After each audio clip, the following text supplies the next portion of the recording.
The fuck? Like, when niggas had the flip phones and shit, they wasn't just looking at that shit like throughout the day and shit. They only use that shit for calls. They could only use it for calls and texting niggas, bro. No sitting back, can't waste no time. You stack pennies, I can't drop a dime. While they tryna play, I'm a nigga rewind. Coach of the team, I'ma get them in line. Give a fuck about the rollie, I got all the time. Is you with me or not, I'ma do it for mine. Fuck. What the fuck is good, y'all? We back with another motherfucking video, man. And look, we got another, not a music reaction this time. This time we reacted to, fuck. I gotta speak, man. I gotta speak clearly. I'm buying up. But this is all on camera. I don't really give a fuck, man. Because I know I'm gonna get better. But look, we're reacting to the infographics show today, man.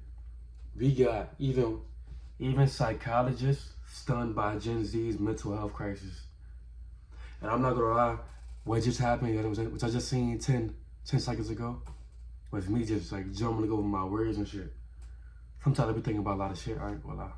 So that shit be like jumbling, like when I try to talk and shit. But look, we got infographics show today, man, again. And everybody be talking about Gen Z's mental health. And I ain't gonna lie, you know, our generation is very different, I ain't gonna lie. Like, nigga, we seen the era where niggas had like flip phones and shit coming over into a whole different joint, bro. Flip phones turned into smartphones, box. I seen the box TV when I was a kid, I ain't gonna lie. Like, box TVs, small ass TVs turning into flat screens and shit. Like, nigga, we just so much fucking evolution, man. Like, shit's crazy. Shit's fucking insane. But look, man, like, I'm trying to see what type of points they about to be hitting on today, bro. I'm trying to see what they about to be hitting on. So look, without further ado, let's get into the reaction. I ain't gonna really say too much until we get in. Is the most connected generation in history. So why do they feel so alone? With endless social media, streaming content, and online communities at their fingertips, you would expect them to be thriving. But behind the filters and the group chats is a growing mental health crisis that's leaving millions feeling isolated, anxious, and hopeless. But I keep it about me personally. I know I'm not alone. I'm Gen Z, but I know I'm not alone. I got God, bro. When nobody there, I got God. Like, but not everybody like that. Not everybody really got the faith for it. You feel me? Even though I'm still working on mine. Like, I'm not perfect. I don't have the perfect relationship with God. I'm not gonna like sit here and lie. But I know at the end of the day, I'm still working on getting better. And that's where my, like, I don't know, that's where I get satisfaction from. It's like, I'm getting better. And like, really on my own ass. Like, I'm on myself every day. So what is really going on? Is it the tech, the economy, or does it all come back to the state of the world? Find out on this episode of the Infographics Show. Real reason Gen Z is so depressed. And make sure to hit that subscribe button. If there's one thing every generation has in common, it's worrying about the world the last one left behind. The greatest generation looked around at the Depression and the build-up to World War II, and they realized this would be their defining challenge. The silent generation grew up in the shadow of nuclear war, and the baby boomers found themselves in the thick of the civil rights movement. Gen X confronted an increasingly unstable world and experienced cultural shifts like the battle for gay rights, while it came full circle for millennials as they experienced recession and war. So why does it seem so different for Gen Z? Today, Gen Z are teenagers and young adults, with many entering college and the workforce for the first time. A report from MetLife shows that this generation is the most likely to feel stressed and depressed. 46% of Gen Z respondents in the workforce said they felt stress, compared to only 35% of all other generations. 44% reported being burned out, while 30% said they feel isolated. In general, Gen Z says they are less productive, less happy, and less engaged with their work. And if you ask the grown-ups, well, it's all those kids' fault. If Gen Z is down on themselves, it's nothing compared to how down their fellow employees are on them. But I feel like this also goes back to having the phones. Well, not even just having the phones in general, but like just like comparing like their lives to other niggas on Instagram and shit like that. Not saying this is just it, but I feel like that has a part of it. Like, just like niggas watching other lives and shit. That's why I don't like going on. That's why I don't like going on Instagram too much, bro. And watching niggas stories. Like, that's something I'm still working on myself. Like, cause then it's like you really comparing yourself. Like, oh, I wish I had this. I wish I had that. Nigga, you gonna have that shit soon. I tell myself all the time, like, nigga, I'm gonna have that shit, bro. Like, nigga, I'm gonna just wait my turn and I'm gonna get this shit. But not everybody thinking like that. Niggas like, bro, I wish I had this joint now. I wish it was easy. I wish I had the money. But Nigga, instead of focusing on the problem, just trying to fix that motherfucker. But yeah, I think that's what the basis of like this shit really is. That's like a big part of that shit. It's just like the social media part. Tend to get I'm sorry, fired bro. I be going on the rants like so easily, bro. I need to just keep it like more focused. faster pace than their fellow employees.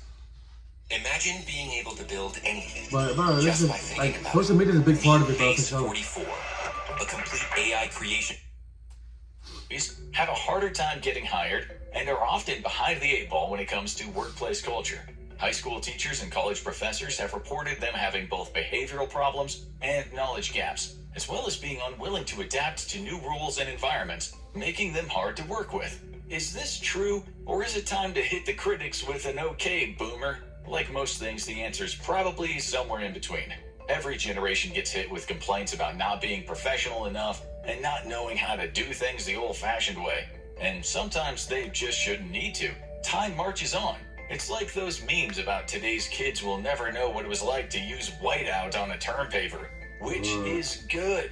There is better technology, and Gen Z workers and students say the culture needs to adapt to them rather than try to force them into a box. But on the other hand, maybe the kids aren't all right. Every generation learns a little differently, and they always adapt to new technology better than the previous generation. Millennials are probably the first generation to do more typing than writing, and few of them know how to write in cursive, for instance. They grew up as computers were going from specialty items to household fixtures. But Gen Z is the first digital native generation, and they don't know any other way. That's led them to struggle with adapting when new skills are needed and they don't have any background in it. And then a whole series of things happened that threw them for a loop. Everyone was hit hard by COVID-19, and pretty much everyone has a story of how it messed up their life. But the virus, which dropped in 2020 and shut down schools in most areas for the better part of a year, hit the younger generation especially hard. Older Gen Z may have missed out on critical life cycle moments like prom and graduation, leaving them resentful and feeling like they never had a transition moment to the next stage of their life. Younger Gen Z, meanwhile, lost critical school time and had to make do with remote schooling, and they now find themselves further behind academically. But at least they had it easier than Gen Alpha, which lost out on some of the most critical years of early schooling. And some things made it harder, but then something came along to make it easier. When ChatGPT debuted, it seemed like a fun curiosity. It was a chatbot that seemed to know everything. It could answer questions. It could even write stories and draw pictures. It soon started getting integrated into search engines, and everyone embraced it, but no one more than Gen Z. They soon started using it to generate papers, to answer questions in class, and to create artwork that fit their interests. And in doing so, they had less incentive to learn, to grow their skills, and the struggles they may have had due to learning delays only escalated. Some students are even going viral for bragging about using ChatGPT to write their college theses. So why are Gen Z depressed? Well, why wouldn't they be? If you ask them, the world's a mess, it's only getting worse, and they have very little hope for the future. And there are plenty of things to be worried about, starting with how difficult it is to make a living these days. Gen Z reports heavy issues with finding jobs, with many companies using auto-reject software on applications and moving jobs overseas. Many full-time jobs with... I didn't even know that. They have auto-reject for most companies? What the fuck? So, nigga, that's not even a human rejecting my shit. That's a fucking robot, bro. Nah, y'all niggas need to fix that, bro. What the fuck y'all niggas got going on, bro? I'm getting rejected by a bitch-ass robot that don't even know what the fuck they doing. Like, come on, bro. Niggas need to get sued. I ain't gonna lie, niggas need to get sued. Y'all niggas on some other shit. Fits are being replaced with gig work. And one of the main culprits for this, ChatGPT. Many Gen Zers worry about being replaced with AI altogether. And this might not be as big of a problem if costs weren't moving in the opposite direction. It's getting harder and harder to make a living these days, but everything seems to cost more and more. That's led to sticker shocks on purchases as simple as McDonald's combos. But that is the least of Gen Z's worries. Many of the purchases that kick off adulthood look increasingly out of reach, especially as fewer and fewer places are hiring teenagers during high school. That makes kicking off adulthood with paying for college, buying a car, renting an apartment, and eventually buying a house look like a daunting task, and maybe an impossible one, which has left many Gen Zers in a state of arrested development. Like the millennials before them, many Gen Zers are staying at home as they hit adulthood, but unlike many millennials, they don't have a direct plan for what comes next. I hired a full team without hiring anyone. Let me explain. I used to think I could handle everything on my own. Posting, planning, traveling, creating, every task. Comes next. College is expensive, and they've heard the horror stories about student loan debt from their older siblings. Jobs aren't hiring. Many report feeling at loose ends, like the world doesn't really have a plan for them. The description of high school as the best years of your life. I'm so glad. Like, I've seen this shit on my my Explore page, bro. Like, this is the type of shit I like to react to, though, bro. A lot more. Cause like this is like real shit. Like, nigga, real shit. Like, I don't know. I always like watching the intellectual shit, to be honest. Like, shit like just about the whole state of the world, or like just America in general. Like, I always like watching shit like that. Cause then I get like a good perspective on it. And Looks then add it to, like, my ridiculous, but perspective. for many Gen Zers, it feels like the last time they had any safety net.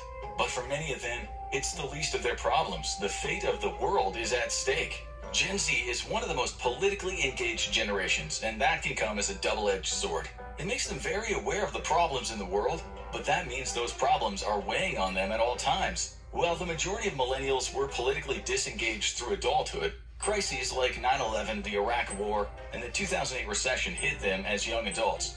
Gen Z, by contrast, has had the specter of school shootings and climate change over their heads from an early age. And that's why, while you were still talking about Pokemon at this age, your 11-year-old cousin wants to talk to you about sustainable food choices. And they have more ways to learn about it than any other. But that might not be a good thing. Every generation learns about the news differently. Grandpa might still have the newspaper with his morning coffee, and Mom and Dad might faithfully turn on the radio or the TV news. You swear by the infographics show to keep you abreast of world affairs, of course. But for younger viewers, they're becoming increasingly reliant on social media to keep them informed, and that can be a mixed bag. For one thing, you can just go on the internet and tell lies. Most social media sites have become filled with trolls and accounts seeking easy clicks, and it's only gotten worse since it became easy to fake images with AI. Yeah, And that's just then terrible. there's everyone else on the internet. Every social media site has one thing in common. It is a thunderdome of ideas, where if you cross the popular viewpoint, you might have an army of trolls descend on you, threatening you and sending harassing images. That never happened on 60 Minutes, and the interactivity of social media can make spending time on it a stressful experience. Even if someone is engaged in an issue and determined to keep proving their point, being spammed with harassment is never fun. It can take a toll on someone's mindset after a while. And the problem is it's getting harder and harder to escape. Millennials were the first generation to be heavy video game players from childhood, and those games could be stressful, as anyone who got blue-shelled by their brother in Mario Kart knows all too well. But those games were either solitary or cooperative experiences, either played by yourself or with people in the same room. Today, most video games are online, and that means that you not only have to have a working internet connection to play, but you can likely face the same harassment from trolls halfway around the world. And disconnecting as a whole is becoming close to impossible. If you're from an earlier generation, you probably remember family vacations where you were loaded into the car and headed off to a cabin on the lake for a week or more. All of your electronics were at home, and you were completely unplugged for the vacation. Sure, you missed your Nintendo at first, but soon you were busy trying to catch catfish with your bare hands or chasing your little sister with a slug. And by the time you returned, you were a little out of the loop on news and memes. Why is everyone posting capybara pictures suddenly? But now, an escape like that is a foreign idea to Gen Z. Today, almost everyone has a smartphone, a mini computer with full access to the internet and more in their pocket. It is very rare for people to leave their cell phones at home on vacation, just in case of an emergency. And most areas have cell service. Even the most rustic cabins on Airbnb often offer Wi-Fi as part of your stay. And that means even your vacation might involve being tethered to social media. Think about that shit, bro. Our eyes gonna be cooked, bro. For Gen Z, we're gonna be cooked, bro. Our eyes, bro. Oh, damn, bro. I didn't think about that. What the fuck? Our eyes are gonna be cooked. Think about it. We be like the first one with like a digital phone where we take everywhere with us, bro. That's kind of crazy to think about. Like, what the fuck? Like, when niggas had the flip phones and shit, they wasn't just looking at that shit like throughout the day and shit. They only use that shit for calls. They could only use it for calls and texting niggas, bro. Which wasn't like I could text a nigga every 5 seconds type thing, bro. That's fucking crazy to think about. Nigga, I'm cooking my eyes right now, bro, watching this shit. Man, I gotta change this shit. But I'm not gonna lie, I really don't be on my phone like that for real throughout the day. On like a normal weekday, I don't really be on my phone like that. Apps, sometimes by design. Remember how fun Disney World was as a kid? Today, the experience heavily involves reserving spots online via the Disney app, which has led to many Disney adults complaining that they just don't make parks like they used to.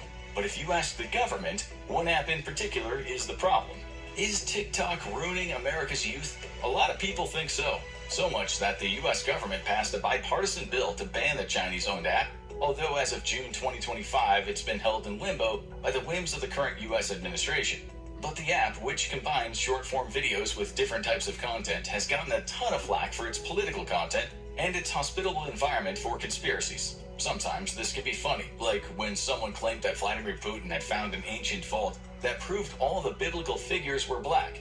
But other times, the misinformation has real-world consequences, like when someone posted a hack to get free money from a bank, and the hack turned out to be check fraud. But things get even messier when real-world events start spilling in. The conspiracy side of TikTok got a lot of attention with the platform being filled with videos defending enemies of the United States, including Russia, North Korea, and even the infamous terrorist Osama bin Laden. Oh no. Nigga, did you hear that shit, bro? No way. Turn your best idea. Come on, bro.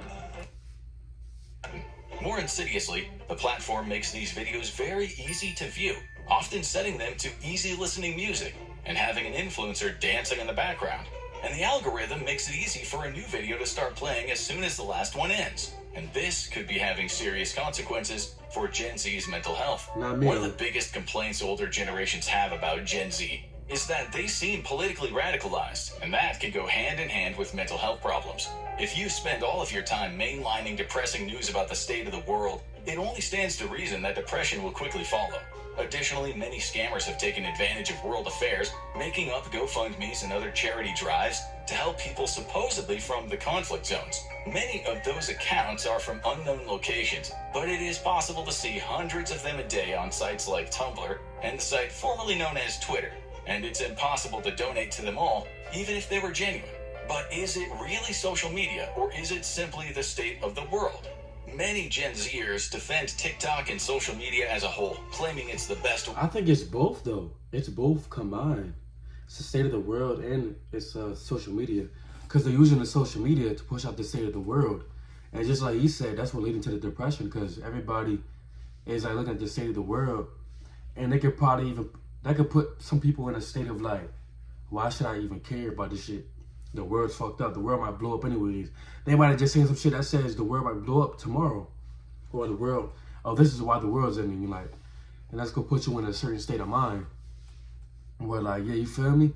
And some niggas might look at it, they might be like, I don't care. But I look at it like, what am I gonna add to the world? That's how I look at it, me personally.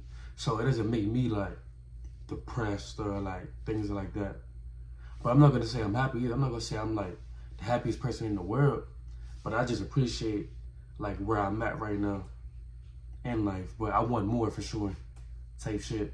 That's just me personally. Speaking as one of the Gen Z people, you feel me? One of the Gen Z young niggas, man. Stay connected. And that is true. Today, many people have global friend groups. Rather than trying to find connections in your own town, you find people who have the same interests and you stay in touch via platforms and online calls, and maybe even arrange meetups. For young people, this is the only way of communicating they've ever known, and it does open up new opportunities that were never possible before. But in the process, something else may have been lost. While world affairs and social media are the top suspects in why Gen Z is depressed, other experts speculate that they might simply be lonely. People are getting more and more isolated. Social circles are getting smaller, and it's harder. That's what it is too. Also, another thing, people are more isolated than ever, bro.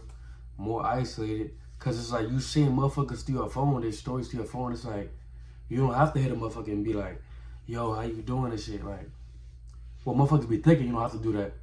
That's why it's like that, bro. But me personally, I'm the type of nigga, bro. I talk to everybody. You feel me? Outside, inside. I run into people all the time, like people that I know, or people that like I used to know, or whatever. Like, it ain't nothing. But I'm not like in that state of mind and shit. But people are definitely more isolated. But me, I'm just working on myself. Me personally, like not even like on some fuck people shit. But other people do be on some like fuck people shit, the type shit. You feel me? and Yeah, that connections. makes sense. That leaves Yeah. most people spending their time online. Gen Z as a whole is less engaged in school activities, clubs, and sports, possibly due to the forced time off during COVID, and they report having fewer friends and finding it harder to date. And there might be a public reason for that. The term third space means a location that isn't work or home, and ideally it doesn't require any money to get in. Now, for Gen X and millennials, the answer to that was easy: the mall. These massive retail plazas were once the hottest spot for teens to hang out. You could just have money for a quick meal at the food court and some quarters for the arcade and walk in the mall for hours. But those days are long gone. Many malls are struggling, Bro, with some having a... malls ain't even a spot no more, bro. I still go to a mall like Potomac. Well, the malls down here in Fredericksburg, ass. Let me just say that, ass. Like, nigga, it ain't hitting, bro. But if you go to Potomac be jumping, nigga. I don't know what the fuck these niggas talking about. Potomac be jumping. Majority of vacant spots. Others have passed regulations restricting unaccompanied teens from their grounds. And in general, some argue that society has just become hostile to young people. Gen Z teenagers often find themselves coming home right after school, immediately heading to their rooms and spending what little free time they have on the internet or playing video games. There are a lot of reasons for this, but part of it is that there are fewer places for them to hang out than ever. Many restaurants don't want large groups of teenagers spending more time than they have to there. And many towns. But me personally, I think for me, I was just bullshitting. I wasn't driving, and I was bullshitting. That was me. Curfews for unaccompanied teens, and that has put a crimp in another classic teenage activity. Fewer and fewer Gen Z teens are starting to date regularly in high school, and that leaves them unprepared for dating outside of it as adults. It's becoming more common to just sign up for dating apps and try to find a match there, where you get one chance to make a first impression and not get blocked. This is a similar process to what applying for jobs has become, and it can be intensely frustrating and demoralizing. It's just another area where many Gen Z members report feeling like this future just isn't built for them to be happy. And when they look at the news, it feels like things are getting worse. Gen Z is the most diverse generation, with over 20% of the population identifying as part of the LGBTQ+ rainbow. But the climate has changed dramatically over the last few years, and many feel like progress is going backwards. Bro, Are you I'm getting driving cranked way with less than you ads, used bro. to? Do you have a clean driving record? Bro, this Are you nigga's over cranking me with 25? ads, bro. Do you not have a DUI? Then you're... Nigga, I done got hit with like 5 ads already, bro. There's no way. Many companies have scaled back Pride Month celebrations, states are banning transgender care for trans teenagers, and far-right rhetoric is rising. And that's led many young people to point the finger at the grown-ups, saying, if you don't want us to be oppressed, make the world less awful for us. But can Gen Z really compare with the original kings of depression? If you ask millennials, they've had a rough go of it. They came of age amid war and an economic crisis. Many of them have lost their jobs in the recession, and they are behind the 8 ball financially compared to the previous generations. Many feel like they're in a perpetual state of teenagehood, but in reality, they're pushing 40 and their knees and backs are starting to remind them of that. When Gen Z starts talking about the state of the world, they tend to roll their eyes. Can they really have it that bad? It turns out, yes. Millennials and Gen Z far outpace any other generation when it comes to depression, but it's not particularly close. According to the Behavioral Risk Factors Surveillance Survey, the average number of poor mental health days per month rose from 3 to 4 overall. But among young adults aged 18 to 25, it spiked from 3.55 to over 6 days. Twice as many young adults reported spending half or more of their month in poor mental health between 2018 and 2020 compared to the late 90s. But the surprising thing is, they are avoiding many of the biggest risk factors. Gen Z is the generation with the least faith in the future, but they're acting like they're planning on a long one. They're avoiding the pitfalls of past generations. They have a lower rate of alcohol use and smoking, and a lower rate of teen pregnancy. However, they frequently describe themselves as lonely, leading many people to dub them the Zoom generation. And that leaves them with less in-person social interactions and little to do but dwell on the state of the world and mainline news about it. And that has given them a very peculiar sense of anxiety. While many generations have dealt with crises relating to the world, the environment, and social issues, Gen Z tends to see more things as existential threats, and they see them around every corner. With climate anxiety high, any extreme weather event is seen as a harbinger. But that closeness to the crisis, it's also led many of them to become passionate, dedicated activists. They're getting involved in protests and making heated posts online that raise the attention of both parents and sometimes authority figures. But could this be becoming a self-fulfilling prophecy? Gen Z are digital natives, but many of them seem to have forgotten earlier advice. Never use your real name online, and never put anything out there that you wouldn't want your boss to see. Countless teens had a long online track record before they even graduated, and are now entering the workforce with their past content fully searchable. That could mean a rough entry into the workforce, or even a conversation with a police officer if they keep posting the same way as an adult. But the most significant factor of Gen Z depression might simply be they're telling us. Many Gen Z feel like they're living through the end of the world, but the world has been through far more intense periods, from the double whammy of the Great Depression and World War II to around 3 decades of intense fear of nuclear war. But mental health wasn't a big concern then. Psychology was still a work in progress. Very few adults sought mental health help, and even fewer sought it out for their kids. You simply muddled through. You went on your daily routine and you didn't talk about your fears or depression. Then something changed. People started opening up about their mental health and encouraging their kids to do the same. And the kids listened a lot. Gen Z is by far the most open generation, to the point of oversharing, and that means that they're more than willing to express their anxieties and anger. Wow. Teachers and parents both have reported an increase in what they interpret as disrespect, but the kids will say it's just them finally being direct about what they expect the world to be. They're going to inherit the world after all. One day they will be in charge, but they might have to hold cabinet meetings over Zoom. Oh, Gen Z isn't alone in facing tough times. Watch Every Generation Explained in 10 minutes to see how each one grew up and what... See, niggas done real loud cracked me, dog. They done fucking cracked me, my nigga. And we gotta watch that next one. I ain't gonna lie, Gen Z, well, the all generations all together. We gotta watch that. But nigga, them niggas just cranked the fuck out of me. Like 5, 6 ads, damn man. Nigga, definitely to get the ad. Like I'm wildin'. But look, that's Gen Z mental health crisis, bruh. That's fucking crazy. But we're definitely the most open. Like I'll say that for sure. Even though there's still people that's not as open, I know. But definitely like therapy is being more praised now. I don't know if that's just in like the black culture right now, but therapy is being like a more like praised thing. But like the way we grew up, it's more like keep your emotions to yourself, keep all that to yourself. Like that's just how we're raised.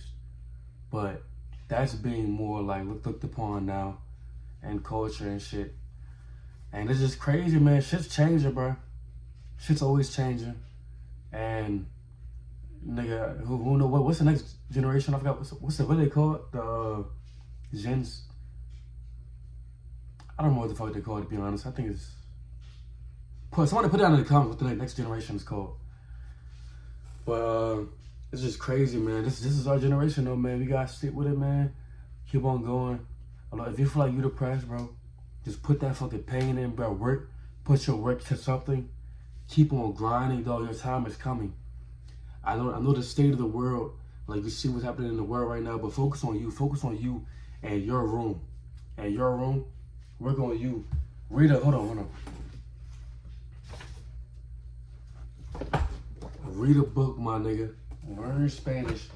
Do something that's gonna help you. Work on yourself, and then you're gonna be happy. Well, I don't want to say happy, but work on yourself, and that's gonna make you happy. That's gonna give you on the road to make you happy. Cause look, man, especially as a man, you gotta work, man, on something. We don't got as easy as a woman. We can't just look good and get thrown money. And women have it hard too, bro. Whether you want to say it or not. Yeah, there's pros and cons, bro. It's both sides. But as a man, you gotta work, man. You gotta work. Work on yourself. Work on your business. You gotta build this shit up, man. We the builders. We build this shit up. So let's go out there and get this fucking money, man. Appreciate y'all niggas, man. Like, comment, subscribe. And keep on fucking with the kid, because I'm gonna keep on dropping the bangers. But look, 2025 is my fucking year. Let's fucking get it, man. Well, alright, y'all. Y'all niggas stay safe. My thoughts, and then I'm thinking, can you call? And I ain't trying to stall.